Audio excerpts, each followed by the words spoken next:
Hey guys, welcome to Data Track, your one-stop channel for all the data science and machine learning updates.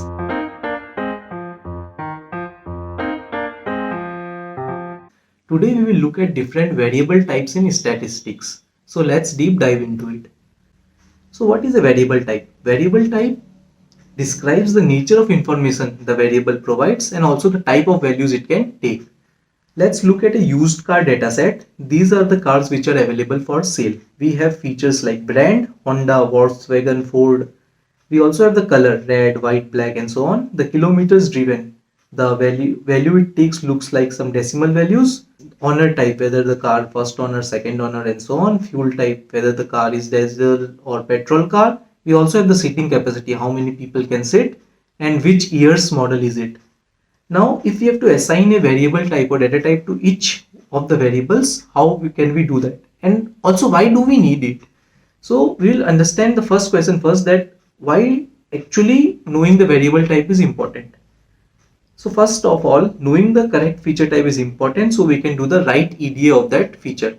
For example, if it's a number, we will know what type of EDA we can do, and if it's a category like red, white, black and so on, then what kind of EDA we can do. Secondly, if we have the knowledge about the right data type, then we can choose the right statistics or the right way we can do the feature engineering. And also we can choose the right visualization method. For example, for numbers we can do a line plot, but if it's category we can do some other like a pie chart or something. So we know that what kind of visualization method we should use and what is the right feature engineering depending on the variable type. Next, let's look at what are the different feature types or variable types in statistics.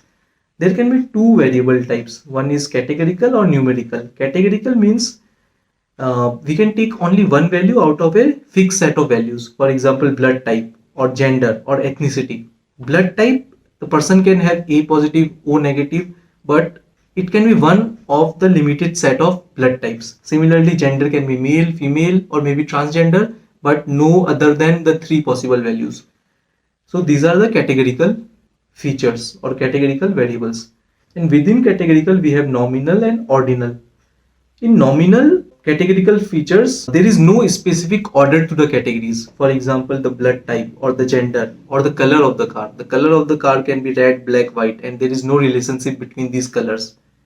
While in the ordinal, there is an order to these categories. For example, the response data that ranges from how much you agree. It can be strongly disagree, disagree, slightly disagree, agree, strongly agree. So in a way there is an order. So these are ordinal. That is, within the categories we have an order. And for the nominal ones, where there is no order, it can again be dichotomous or polytomous. Dichotomous are the ones where there can be only two possible values that are binary variable. That is male, female, 0, 1, yes, no. This kind of variables comes under dichotomous, and polytomous where there can be multiple categories like blood type, but there is no order within the categories.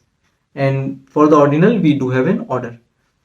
And the other feature type other than categorical is the numerical features.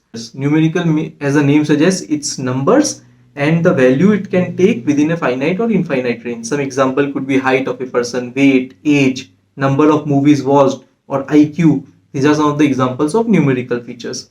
Numerical features can again be classified as discrete and continuous.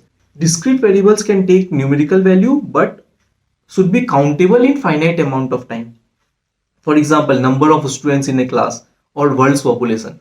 The world population may be huge, but definitely if we start counting, it will be one number at end. So given a finite amount of time, we can count it, and it's an integer value that we will get. So in a way, discrete variables are countable. The continuous values can take any numerical values and they are uncountable. It will take forever to count them. For example, the age of the person, the precise age of the person can be 25 years, 10 months, 2 days, 5 hours, 4 seconds, 4 milliseconds, 8 nanoseconds, 9 picoseconds, and we can go on and on. So this is the type of variables we call continuous. And similarly, number of kilometers the car has been driven, that can be 123.2348765 We can go on and on. So in that way, the value becomes continuous and uncountable. But many times for ease of modeling, we round it up and take it as a discrete value. Also, numerical values can be classified in another way as interval numerical features and ratio numerical features. This is very interesting way of classifying numerical features. In the interval scale, there is order in the values, and also the difference between two values is meaningful, and there is no absolute zero. So what we basically mean is that that these are numbers and there is no absolute zero. For example, temperature in Fahrenheit or Celsius, it can be 0 degrees Celsius, but when the temperature is 0 degrees Celsius, it doesn't mean that there is no temperature. The temperature can be negative as well. So 0 degree also have a value. Similarly, for what is the pH of a value, it can be acid, base, or neutral, but pH of 0 also means something, because pH can be negative as well. So there is no absolute zero. Zero doesn't mean that that quantity is not there. So they are called interval numerical features. There can be ratio numerical features. They have all the features of interval numerical features, but they do have a zero defined. So for example, weight, length, or pulse. If the weight of the something is zero, it means there is no weight. There is absolute zero. Similarly, length equal to zero means no length. There is absolute zero. Similarly for pulse. So in interval numerical features, these are values which can be which have an order, and their difference between two values is meaningful, but there is no absolute zero. While ratio numerical features, they have all the properties of interval numerical features, but they do have a zero defined.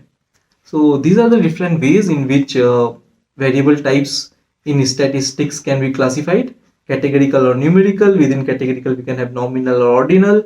Within nominal, it could be binary or polytomous. Similarly, within numerical, it could be discrete, countable, or continuous, that is uncountable. The decimals could go on and on. And also numerical can be classified as interval and ratio. In interval, there is no absolute zero, while in ratio, there is absolute zero. And if we now revisit the example of used car dataset, let's classify each of the variables to one of the variable types. The brand can go as categorical. It can also be nominal, because Ford, Honda, they have no relationship. And it can be also classified as polytomous, because there are multiple categories. Color will again go as categorical, nominal, and polytomous. The kilometers driven can be numerical and continuous, because these decimal points can go on and on. So it's numerical and continuous. Now honor type 1, 2, it can go as categorical and ordinal, because there is an order. The person will become second owner only if the car has been sold 2 times. From first owner, it will go as second owner and then third owner. So definitely there is an order. The fuel type will again go as categorical, nominal, and binary or dichotomous. Now the seating capacity, 5, 8, 7, 5, 6, 8, and all these things, it will be numerical and discrete, because it will always be countable. It won't be like seating capacity is 2.5 or 3.5.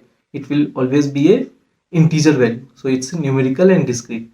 And year of model, we can take it as categorical and ordinal, because as 2003 comes after 2001, 2018 comes after 2013. So it's categorical, but also there is an order. So it's categorical and ordinal.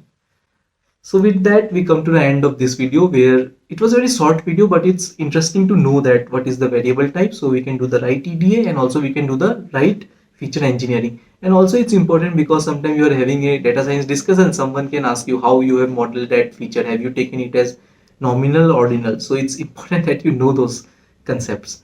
And hope you like the video. Please click on the like button and also subscribe to the channel so you remain updated with all the latest content in the channel. See you in the next video. Bye.